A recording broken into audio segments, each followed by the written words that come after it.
She texts you just enough to keep you hooked, cancels plans with a sweet excuse, then somehow makes you feel guilty for noticing. Sound familiar? That's not bad luck.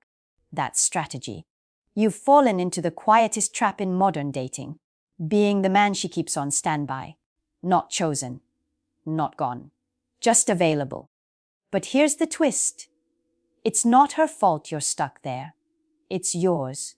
Because you've been playing by rules that were never written for you to win. See, most men confuse her attention with interest. They take breadcrumbs and call it affection. They think consistency will earn her loyalty, when really, it just builds her comfort. And comfort kills pursuit. This isn't about blame, it's about clarity. Because the second you understand the psychology behind this game, you stop waiting for her text and start reclaiming your power. In the next few minutes, I'll show you 7 psychological shifts that make a woman stop taking you for granted and start fighting for your attention again. But before we go there, say this out loud. I'm done being an option. Write it in the comments if you have to. That's your first step toward an emotional reset. Because what comes next isn't theory. It's the start of your rebuild. And once you understand this first truth, everything about how you show up with women will start to change. Step 1. Read the room. If you've ever found yourself staring at your phone, waiting for a reply that never comes, replaying the same message over and over, you already know this feeling. It's not bad luck. It's a pattern. You're being quietly downgraded. She doesn't have to say it out loud. Every delayed text, every cancelled plan, every "sorry, got busy." Those are signals, not accidents. They mean one thing. You're not the priority. You're the placeholder. And here's the part that hurts. When a woman's interest starts to fade, she doesn't always leave. Sometimes she keeps you around, just close enough to feel wanted, without ever giving you the same energy back.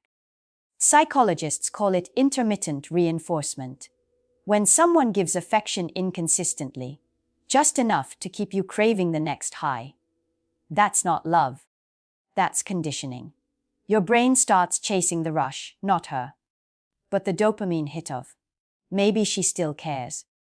It's emotional gambling. And the longer you play, the more addicted you become. You start excusing it. She's just busy. She's going through something. She'll come around. But that's not optimism. That's denial. Every time you stay silent after being ignored, you're teaching her that it's okay. Every time you accept less, you tell her you'll settle for it again. Reading the room isn't about being cold. It's about clarity. It's recognizing when you've become a background character in someone else's story. So ask yourself, is she making space for you, or just keeping you in storage? Because here's the truth most men don't want to admit. She doesn't keep you around because she needs you. She keeps you because she can. And until your absence starts to cost her something, your presence won't mean a thing. Stop negotiating your worth with someone who already discounted it. Pull your energy back. Not out of anger, but out of self-respect. Because the moment you stop chasing her attention, you start rebuilding your gravity. And that's when she finally notices the silence she used to take for granted. Step 2. The law of reciprocity in every connection, romantic, social, professional. Value only exists when energy flows both ways. When it doesn't, respect begins to die quietly in the background. Most men never notice it happening. They think consistency will earn affection. They think patience will be rewarded. But what it really earns is convenience. Because when you keep showing up for someone who doesn't match your effort, you stop being desirable and start being dependable. And dependable isn't the same as valuable. This is where most men lose the game. They confuse loyalty with self-neglect. They keep giving attention, time, emotion, hoping she'll finally see their worth. But here's the hard truth. When you give too much for too little, you're not generous. You're teaching her that your effort has no price.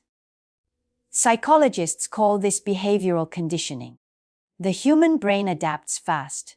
If she learns that she can give you crumbs and still get a feast of validation in return, she will, every time. Not because she's cruel, but because you've shown her that's all it takes to keep you around. Think back. How many times did you text first? Apologize first? Rearrange your schedule just to see her? While she barely met you halfway. Every one of those moments wasn't kindness. It was currency you spent without knowing your own exchange rate. Reciprocity isn't a poetic ideal. It's emotional economics. If she invests less and still gets more, you've collapsed the market of your own value. So pull back. Not to punish her, but to recalibrate the balance. When your availability stops being guaranteed, she's forced to reconsider its worth. She'll either step up to meet your energy, or fade away because the free supply is gone. Either way, you win. Because clarity is better than confusion, and peace is better than performance. So stop rewarding low effort. Stop overpaying for attention. If love is a currency, make sure yours is worth something. Because a man who knows the value of his energy never has to beg for respect. He simply sets the price and lets the world decide if it can afford him. Step 3. You come first. Here's something most men never realize until it's too late. The moment you start orbiting around her, you begin to fade from her sight.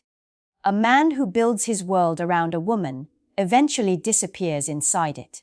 You stop being magnetic and start being manageable. And once you're manageable, you're forgettable. Women aren't drawn to men who chase them. They're drawn to men who chase purpose. There's a psychology behind that, self-orbit attraction. When a man radiates direction, focus, and calm certainty, people naturally align around him. He doesn't pull. He doesn't prove. He just moves with gravity. But when you give up that center, when your balance depends on her attention, the polarity collapses. You stop being the man she's intrigued by and start being the man she controls. She's not the sun. You are your own gravity. Every goal you pursue, every boundary you enforce, every decision you make.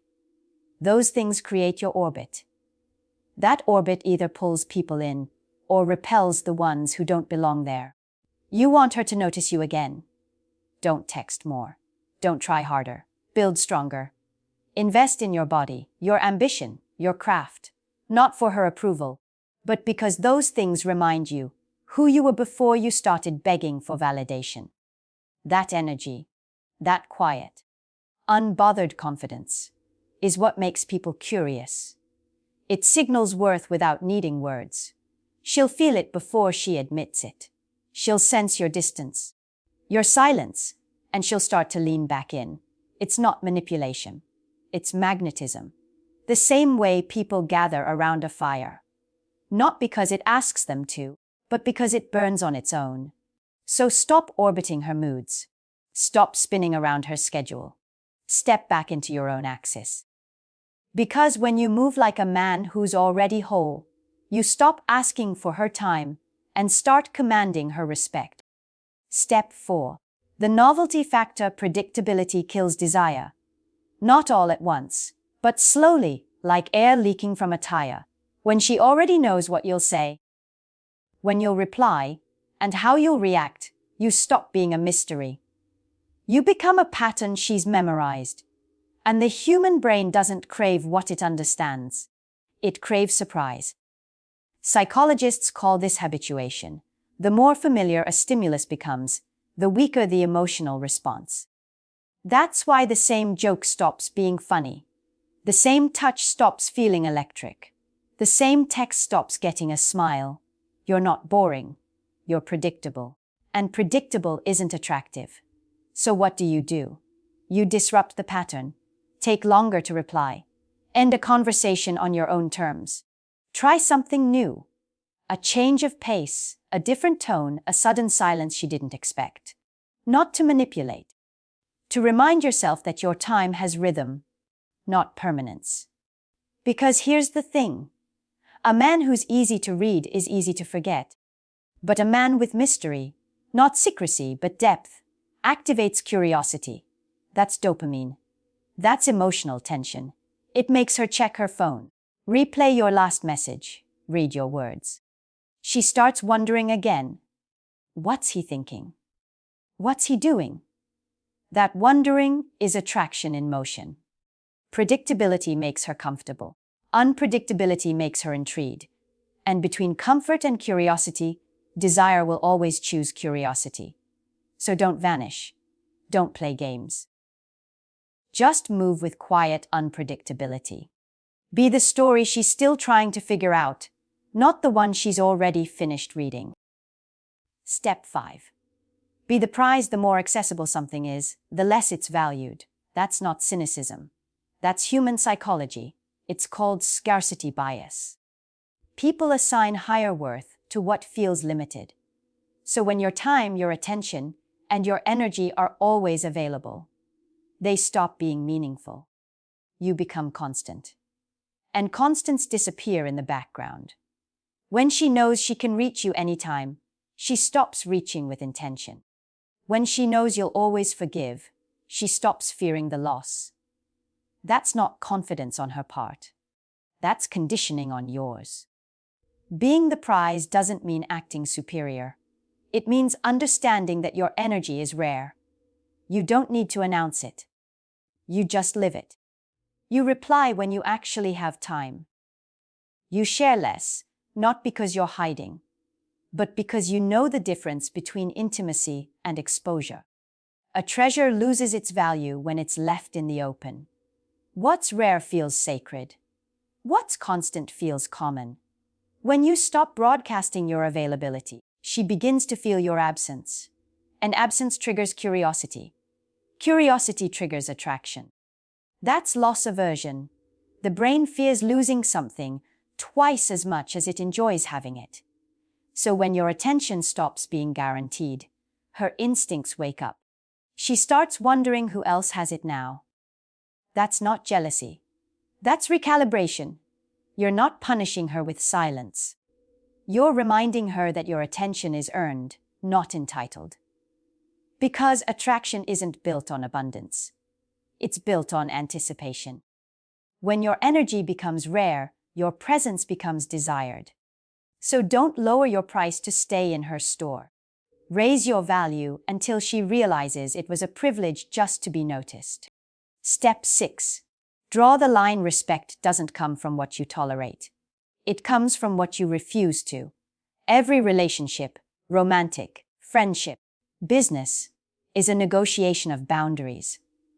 The invisible lines that teach others how to treat you. When those lines blur, connection turns into convenience. And the person with no standards becomes the one everyone tests. Boundaries aren't walls. They're mirrors that reflect self-worth. When you draw the line, you're not saying, "Don't cross me."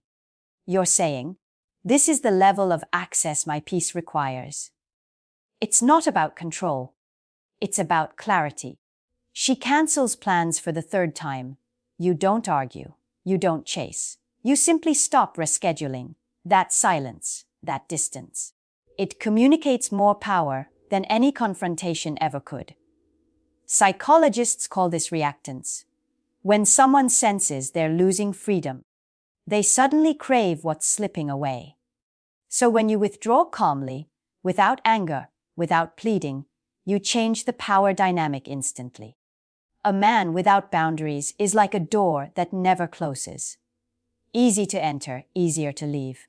Every time you let someone cross your limits without consequence, you're not being kind. You're being complicit in your own disrespect. Consistency builds credibility, and credibility builds attraction. When your standards stay firm, your presence starts to mean something again. You don't have to explain your worth. You demonstrate it, quietly. And when she knows your boundaries are real, she'll either rise to meet them or step aside. Either way, your peace stays protected. Step 7. Show her what she could lose. Every man wants to be wanted. But few understand the difference between being wanted and being needed. Wanting is temporary. Needing is rooted. You don't become irreplaceable by being perfect. You become irreplaceable by being present, anchored, calm, whole. The man who offers emotional depth, stability, and vision creates something rare. A sense of safety and inspiration combined. He doesn't chase. He doesn't perform. He simply is. That's masculine gravity. That's what makes a woman pause before she walks away. Because deep down she knows. She might find someone new, but she won't find this. Your steadiness becomes her peace. Your vision becomes her direction. Your presence becomes her mirror. And when you pull back, she feels the echo of what she's losing. Not in her mind, but in her nervous system. That's emotional imprint. You don't need to prove your value. You embody it. You don't compete with other men. You make them irrelevant. Because when you carry yourself with quiet certainty, you stop existing in her rotation and start living in her memory. You don't win her by chasing. You win her by becoming the man she's terrified to forget. And here's the paradox of power. The moment she realizes losing you means losing her balance. You've already won. Because real influence isn't about controlling someone's emotions. It's about mastering your own. You started this journey wondering why she treats you like an option. Why you always felt like the man she called when she was bored, but forgot when she was busy. Now you know. It was never just about her choices. It was about yours. The truth is, you taught her how to treat you. Every unanswered message you accepted. Every cancelled plan you forgave without consequence. Every time you overextended yourself to prove you were different. You wrote the script for how she'd value you. But here's the good news. You can rewrite it anytime. You don't need to chase attention. You don't need to convince anyone of your worth. You only need to remember this. You teach people how to value you by the way you value yourself. When you stop begging for respect and start living like a man who already has it, the world adjusts. People rise or fall to meet your standards. And those who can't quietly drift away, making room for what's real. Look back at where you began. The guy who waited for her texts, who accepted inconsistency as affection, who thought patience would earn love. That man doesn't exist anymore. Now you move differently. You read the room. You balance reciprocity. You lead with purpose. You create mystery without games. You set boundaries without noise. You embody value without words. You've learned that silence isn't emptiness. It's control. Distance isn't rejection. It's power. And scarcity isn't arrogance. It's clarity. You're not being cold. You're being clear. Because peace doesn't come from winning her back. It comes from never losing yourself again. So from now on, walk like a man who knows what he brings to the table and doesn't mind eating alone if he has to. If this message hits something real in you, don't just hear it, live it. Because the moment you stop chasing validation and start protecting your energy, that's the moment you become unforgettable